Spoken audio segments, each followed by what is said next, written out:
কি সাকিবিয়ান ভাইরা বোনেরা, আজকে সকালের প্রথম ভিডিওটাতে কি বলেছিলাম তোমাদের?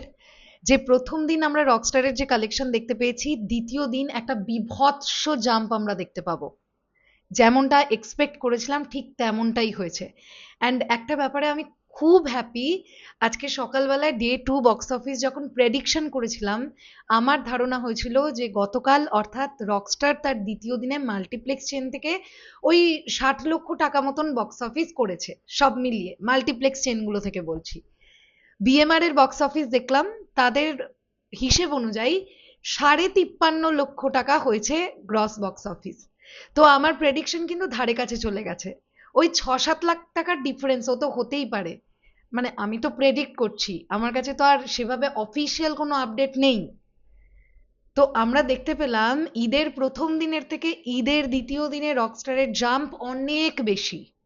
এবার দেখবার ব্যাপার এটাই যে আজকে ঈদের তৃতীয় দিন চলছে। আমি আশা রাখছি আজকেও মাল্টিপ্লেক্স চেনে দারুণ একটা বিজনেস করবে রকস্টার। তো একদিকে মাল্টিপ্লেক্সে সুন্দর বিজনেস চলছে, অন্যদিকে সিঙ্গেল স্ক্রিনেও সুন্দর বিজনেস চলছে। স্পেশালি দুপুর গড়িয়ে বিকেল হলে দর্শকের ভিড়টা চোখে পড়ার মতন হচ্ছে। সকাল বা দুপুরের টাইমেও অডিয়েন্স যাচ্ছে, কিন্তু অকুপেন্সি মোটামুটি 40%, 50%, 55% এইরকম যাচ্ছে সিঙ্গেল স্ক্রিনে। আমি যে কজন হল মালিককে চিনি, আমি কথা বলে যতদূর যা বুঝলাম, বাট বিকেলবেলা থেকে কিন্তু ওই সিঙ্গেল স্ক্রিনগুলোতেই 70%, 80% করে অকুপেন্সি যাচ্ছে। তো মানুষজন এখন অনেকটা সুখী হয়ে গেছে। বাইরে এই প্রখর রোদ, তার মধ্যে আবহাওয়া মাঝে মধ্যে ঝড় বৃষ্টি হচ্ছে।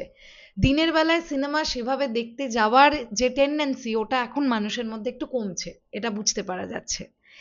এই যে হোল্ডটা, যেটা রকস্টার তার দ্বিতীয় দিনে বিজনেসটা যেটা করলো, এটা যদি কমপক্ষে 10 দিন ঠিক এরকম ধরনের একটা হোল্ড, আর তারপরে যদি এর 50%, 60% হোল্ড রাখতে পারে, এই সিনেমাটা চোখ বন্ধ করে সুপারহিট তকমা পাবে। চোখটা বন্ধ করে হিটের থেকেও সুপারহিট তকমা পাওয়ার চান্স অনেক বেশি।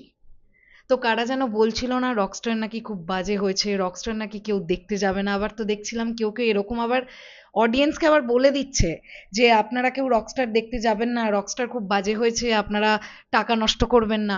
তো অডিয়েন্সরা শুনছে না তো কথা। আমি যেটা বারবার করে আমার ভিডিওতে বলছিলাম, যারাই রকস্টার নিয়ে নেগেটিভিটি করার চেষ্টা করছেন, তাদের এই প্রচেষ্টাটা আসলে বিফলে যাবে। আপনারা বোঝবার চেষ্টা করুন, নামটা শাকিব খান, কিন্তু নামটা কিন্তু এলি তেলি অন্য কারোর নাম নয়, নামটা শাকিব খান। তো অডিয়েন্স যাবেই ওনার সিনেমা দেখতে। তারপর অডিয়েন্স কেমন লেগেছে না লেগেছে সেটা তারা জানাবে, বাট অডিয়েন্স যাবে। কারণ নেগেটিভ কথা শুনে, যেগুলো দেখছি না কমেন্ট বক্সে এসে এসে লিখছে এই রে এত নেগেটিভ রিভিউ দেখলাম আর যাবো না রকস্টার দেখতে, সেগুলো বরাবরই যেতই না। ও ফালতু ফাউফক্কা কমেন্ট করছে এসে এসে। ওরা কারোর সিনেমায় টিকিট কেটে দেখে না, এ ধরনের অডিয়েন্স। আমি এটা বিশ্বাস করি অ্যাটলিস্ট। সো দুর্দান্ত চলছে রকস্টার। যারা এখনো দেখেননি, আমি রিকোয়েস্ট করব আপনারা যান, নিজেরা গিয়ে ছবিটা দেখুন। কারোর মুখের কথা বিশ্বাস করবেন না।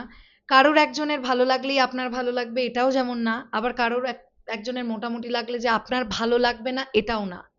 কাজে নিজে এক্সপিরিয়েন্স করুন। আমি কিন্তু প্রচুর পজিটিভ রিভিউজও দেখতে পাচ্ছি। এমন নয় যে শুধুমাত্রই মিক্সড রিভিউ আসছে, একদমই নয়, প্রচুর পজিটিভ রিভিউ আসছে পাবলিকের তরফ থেকে। শেষ করলাম ভিডিওটা, আসছি আবার খুব শিগগিরই। তাহলে এখনের জন্য টাটা।